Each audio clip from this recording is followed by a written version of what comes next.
Hello, my name is Himanshi. I study in Suraj School from class 9. Today we will study about the topic sentences in English grammar. Sentence, वाक्य. Definition of sentence, a group of words which make complete sense is called sentence. शब्दों का समूह जिनसे पूर्ण अर्थ निकले उसे वाक्य कहते हैं. आज हम पढ़ेंगे लैंग्वेज इज साउंड, ध्वनि भाषा है. पार्ट्स ऑफ सेंटेंस, सेंटेंस वाक्य के भाग. टाइप्स ऑफ सेंटेंस, वाक्य के भेद. लैंग्वेज इज साउंड, ध्वनि भाषा है. We use words, signs and gestures to express our thoughts and feelings.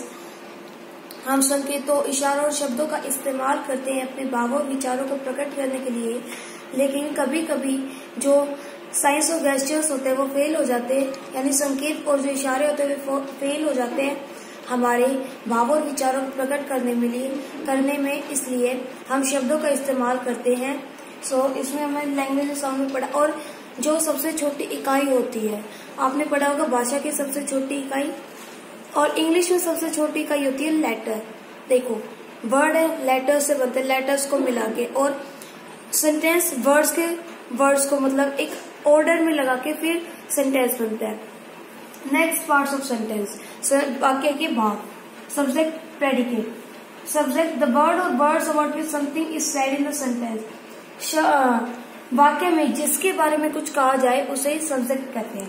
जैसे Ram is a very good boy, Ram बहुत अच्छा लड़का है. इसमें सब्जेक्ट क्या है? राम, क्योंकि राम के बारे में कुछ कहा गया है. प्रेडिकेट, द वर्ड्स और वर्ड्स विच से और से something about the subject in sentence. वाक्य में सब्जेक्ट के बारे में कुछ बताया जाए कि वो कैसा है, उसे प्रेडिकेट कहते हैं. जैसे राम था, यहाँ पे सब्जेक्ट था हमारा is a very good boy, उसके बारे में बताया गया है कि वो अच्छा लड़का है, तो ये हो गया प्रेडिकेट. टाइप्स ऑफ सेंटेंस, वाक्य के भेद. ये 5 टाइप्स ऑफ सेंटेंस होते हैं. डिक्लेरेटिव और assertive sentence, interrogative sentence, imperative sentence, exclamatory sentence, optative sentence. Declarative और assertive sentence, state, declare, make statement और एन असर्शन, जिसमें जैसे घोषणा की जाए कि राम एक बहुत ही अच्छा लड़का है, तो ये हमें घोषणा की गई है कि वो बहुत अच्छा लड़का है, तो ये क्या हो गया? डिक्लेरेटिव और असर्टिव सेंटेंस. और ये हमेशा फुल स्टॉप से खत्म होता है.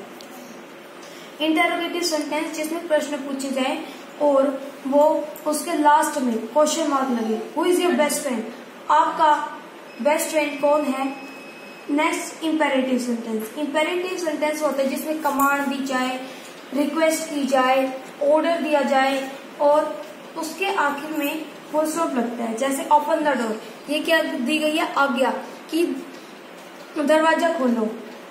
Next exclamatory sentence, express some strong and sudden feelings, जो जैसे भावों को, जैसे कभी अचानक हो जाए कुछ भी, और कोई जिसमें जैसे कोई कोमल भाव हो, कोई जैसे कोई अचानक से कोई चीज हुई हो, जैसे कोई एंड विद एक्सक्लेमेशन मार्क, और एक्सक्लेमेशन मार्क उसके आखिर में लगते हैं. जैसे wow what a beautiful painting, wow ये कितनी अच्छी पेंटिंग है, ये एक भाव हो गया, इसे एक्सक्लेमेटरी सेंटेंस कहते हैं. Optative sentence, expresses a prayer, wish और desires and ends with exclamation mark, जिसमें जैसे हम किसी को आशीर्वाद दे, किसी के बारे में अच्छा सोचे, किसी की मतलब आगे जिंदगी के लिए मंगल कामना दे, उसे हम कहते हैं ऑपरेटिव सेंटेंस.